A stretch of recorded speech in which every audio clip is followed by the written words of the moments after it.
तो वहीं इसी वक्त गृह मंत्री अमित शाह कुछ कह रहे हैं, आपको वो भी सुनाते हैं। अनेक विध दिक्कतों के बावजूद हमारे देश में लोकतंत्र की जड़ें गहरी हुई, लोकतंत्र गांव तक पहुंचा है और हर व्यक्ति को लोकतंत्र के साथ जीने का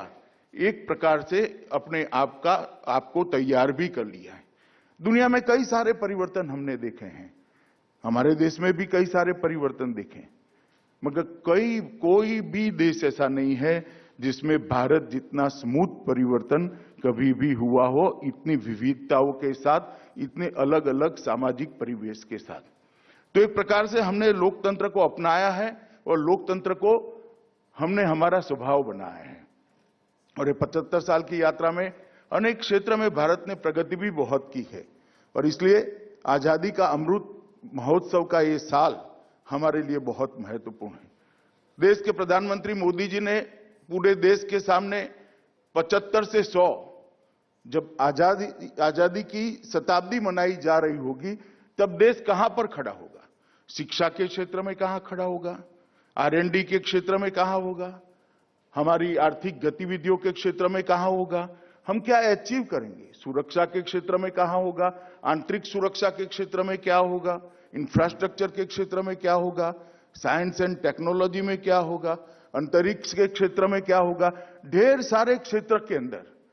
75 साल से 100 साल की ये यात्रा को अमृत काल के नाम से हम जाने और इसके लिए संकल्पबद्ध हो, ये देश के सामने विचार श्री नरेंद्र मोदी जी ने रखा है।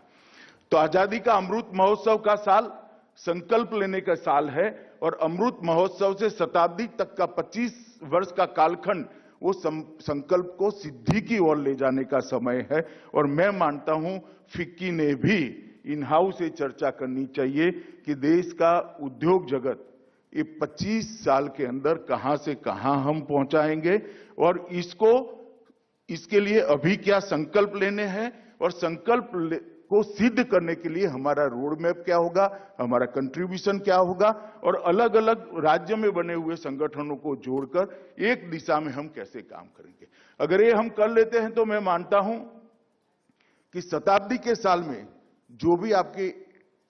एनुअल जनरल मीटिंग होगी, इसमें बड़े संतोष के साथ एनुअल जनरल मीटिंग होगी कि 1927 में स्थापना हुआ ये संगठन, जब देश की आजादी की शताब्दी हो रही है तब हम कहां पहुंचेंगे। जैसे उदय शंकर जी ने बताया, हमारे देश की कई सारी समस्या, उसमें से एक समस्या आबादी भी है। जब तक हम MSME को स्ट्रेंथ नहीं देते हैं, MSME को बढ़ावा नहीं देते हैं, हम रोजगारी को एड्रेस नहीं कर सकते।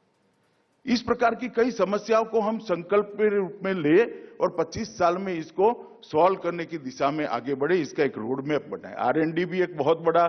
प्रॉब्लम है आज की स्थिति में, R&D में बढ़ावा होना चाहिए। आत्मनिर्भर भारत का भी लक्ष्य रखना चाहिए और आत्मनिर्भर भारत का लक्ष्य तभी सिद्ध हो सकता है जब फिक्की जैसे संगठन आगे आए और नीतियों को प्रभावित करने के लिए, नीतियों के अंदर सुझाव देने के लिए और नीतियों को समय अनुकूल बनाने के लिए आप लोग इनिशिएटिव लें, क्योंकि फिक्की एक ऐसा मंच है जहां नीति बनाने वाले भी आते हैं और नीतियां जिनके लिए बनती है वो भी आते हैं। एक ऐसा मीटिंग पॉइंट है जहां से सार्थक नीतियां बनने की शुरुआत होती है। तो मैं मानता हूं आजादी के अमृत वर्ष के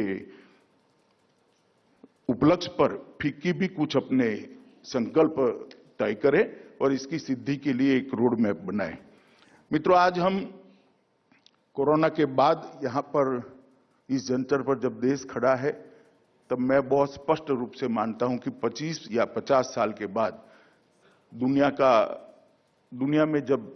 कालखंडों के बारे में चर्चा होगी, समय के बारे में चर्चा होगी, तो प्री कोरोना और पोस्ट कोरोना इस प्रकार से ही चर्चा होगी और पोस्ट कोरोना कालखंड की अब शुरुआत हो रही है। ये बहुत महत्वपूर्ण विषय है और मैं इसलिए मानता हूं कि मोदी जी ने जिस प्रकार से कोरोना को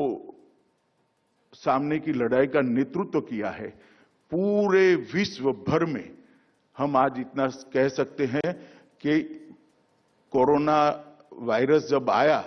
तब विश्व के पंडितों की जो कल्पना थी, जो हेल्थ सेक्टर में काम करने वाले सारे लोग भारत का क्या होगा सोचते थे, इससे बहुत अच्छे तरीके से हम बाहर आए हैं, ऑर्गेनाइज तरीके से बाहर आए हैं और कम से कम नुकसान के साथ बाहर आए हैं। और ये बहुत बड़ी उपलब्धि है, ऐसा मैं मानता हूं। मित्रों, ये देश आजादी के 75 साल में 17 लोकसभा के चुनाव हुए, 22 सरकारें बनी और 2 बार नरेंद्र मोदी जी के नेतृत्व में पूर्ण बहुमत की सरकार इस देश ने मोदी जी को देश चलाने का मौका दिया, भारतीय जनता पार्टी को देश चलाने का मौका दिया है। और एक माने में अभी अभी मोदी जी 20 साल से राज्य के मुख्यमंत्री और देश के प्रधानमंत्री, इस प्रकार से 20 साल से देश के सामने एक प्रशासक के रूप में है और इनकी 20 साल की जो ये यात्रा है, मैं मानता हूं इसको कोई भी विद्यार्थी के रूप में स्टडी करेगा तो वो निश्चित मानेगा कि 20 साल भारत के विकास के लिए बहुत अहम रहे हैं और उसमें मोदी जी का योगदान भी बहुत अहम रहा है। मैं आज फिर से एक बार आपको 2014 में ले जाना चाहता हूं, क्योंकि मैं कोई